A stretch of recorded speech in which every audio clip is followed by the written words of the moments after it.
Assalamualaikum, selamat datang kembali di channel ini. Kali ini kita akan bahas soal Habib Djafar dan juga si Boris Bokir. Nah, kejadiannya lucu banget guys. Jadi Habib Djafar berencana untuk ajakin dia untuk ibadah, tapi dikonter berkali-kali sama si Boris Bokir.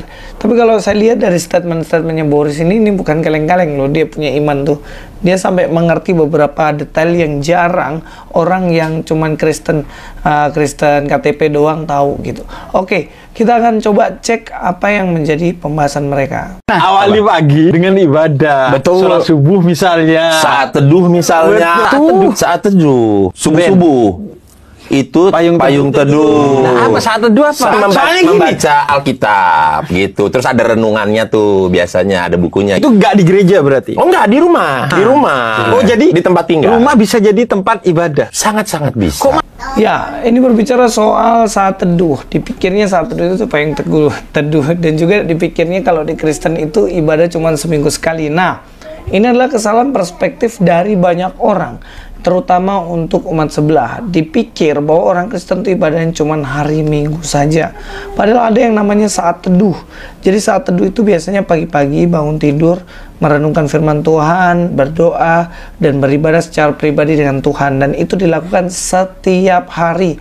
Bisa pagi hari, bisa siang hari, bahkan bisa malam hari. Dan itu sebagai sebuah hal yang biasa banget. Ibadah di rumah dan terus-menerus setiap harinya. Jadi tidak hanya orang Kristen itu ibadah seminggu sekali gereja. Nggak kayak gitu. Jadi banyak juga ibadah-ibadah seperti ibadah kaum wanita, ibadah kaum bapak, dan lain-lain. Tapi intinya setiap hari kita bisa beribadah kepada Tuhan. Dan tidak hanya sekali seminggu atau di hari Minggu aja. Bisa jadi tempat ibadah. Sangat-sangat bisa. Kok masih mau bangun gereja kalau gitu? Kenapa gak ibadah di rumah aja? Situ masjid udah banyak, masih aja pengen bangun. Kurang emang. Berasa kurang terus kayaknya. Udah banyak loh padahal. Tiap 5 meter sekali ada, tiap 5 meter sekali ada. Kalau ibadah itu di rumah ibadah, jangan ibadah di rumah. Nah itu, bilang sama yang suka di jalan tiba-tiba. Ibadahnya di rumah ibadah.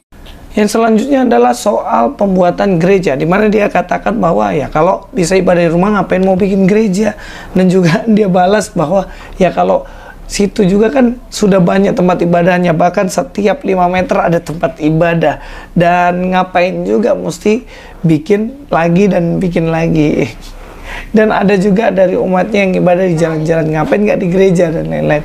Nah ini adalah banyolan-banyolan lucu yang mana sebenarnya ini mengcounter pandangan-pandangan dari mereka yang seakan-akan itu jadi bahan lelucon. Dan terutama soal penutupan gereja dan lain-lain. Ya lucu lah ya, namanya juga negara yang Pancasila, harusnya diizinkan kalau ibadah. Nggak bisa dong kalau ibadah dilarang-larang seperti itu. Ya mudah-mudahan counteran dari Boris Bokir ini membuat orang-orang sadar bahwa dalam Kristen juga ibadahnya banyak kali, dan juga dalam Kristen juga ya membutuhkan tempat ibadah, walaupun ada tempat ibadah di rumah, tetap harus ada gereja dan jangan dilarang-larang. Intinya kan gitu cuy. Terima kasih, itu saja dari saya Luis Prasetyo sini. God be with you all.